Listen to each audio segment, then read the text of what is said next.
Do you find it hard to listen? Do you find yourself thinking about other things and maybe even getting your phone out during a conversation with somebody? Maybe you even feel quite anxious on a day-to-day basis. It sounds to me like you have trouble with being present. This video will teach you how to practice mindfulness through meditation and be more present so you can develop stronger relationships as well as reduce anxiety. Fuck a pigeonhole. And by the way, this video is all me. There's no AI slop, so let's get it, mate. I'm a night owl, it's a different mode. So why should you be more present?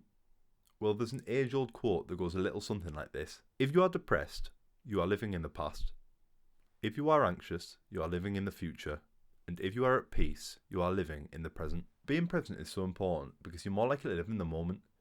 If you're living in the moment, you won't be stressed about something that happened last night or anxious about something that hasn't even happened yet. You'll just be living completely in the present. Think of how many times you have a conversation with somebody, right? And you can just tell they aren't listening to a word you're saying. Maybe they're even getting the phone out halfway through a conversation and scrolling. Like, this has happened so many times to me, and I just think, what the fuck? Am I really that boring? But, like, you aren't. I'm not, and neither are you. The thing is, with these people who do this sort of thing, they just aren't present at all in the moment. And as a result of this, their relationships with other people are suffering. And this is because, like, me and you felt, people just don't feel valued in conversations with them. So nobody wants to talk to them and develop a relationship with them because they just aren't listening. But think about it on the flip side. If you're having a conversation with somebody and they were really listening to everything you were saying and asking you follow-up questions about the points you were making, then you'd be much more likely to want to talk to them more and build a relationship with them in the future, wouldn't you? Well, this is how people will see conversations with you if you become more present. So now you know the importance of being present. How do you actually become more present? Well, it's pretty simple. You can become more present through meditation. Meditation, specifically mindfulness meditation, is the art of learning how to focus on the here and now, and it's essentially training for the brain. There are a few ways to meditate, but I use an app called Medito. On Medito, you can pick from a list of meditations and follow along with them. The type of meditation I follow along with is one called a daily session, which is essentially the same sort of meditation session every day, but it keeps a streak of how many days in a row you've meditated, so you can stay consistent and see how many days you've been consistent for. During a session, you close your eyes and the goal is to focus on your breath. Every time you breathe in and out, you count up by 1.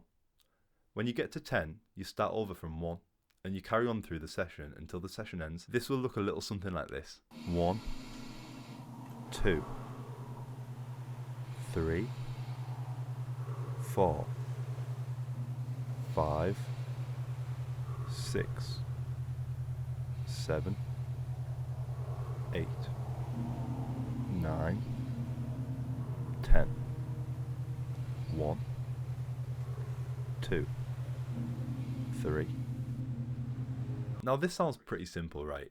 But after a couple of breaths, you'll find yourself losing track of what number you were on because another thought has popped into your brain. And once this has happened a couple of times, and I can guarantee you it will happen a couple of times within the first minute of your first session, it makes you realise how really unpresent you are. But does this mean you should just give up with meditation completely and just quit and just forget it, fuck it off? Don't be so ridiculous, of course it doesn't. Like anything else, meditation is a skill that you have to learn and develop in order to really grow it and become good at it. Think of it like a little baby learning to walk. A little baby learning to walk, you know, they'll stand up for the first time and straight away they'll fall over. That's just part and parcel. That is what is expected when a baby's learning to walk. Eventually, you know, they'll stand up and take a few more steps before they fall over again. Eventually they'll get to 10 steps and the same thing will happen, they'll fall again and they'll have to restart from the start, restart over again. Eventually they'll just be able to walk. Meditation is the same. When you first start meditating, you find that, you know, you'll be trying to focus on that breath, but foreign thoughts will pop up. Meditation isn't about getting rid of these thoughts completely. It's just about learning to acknowledge them when they do pop up and carry on focusing on the breath.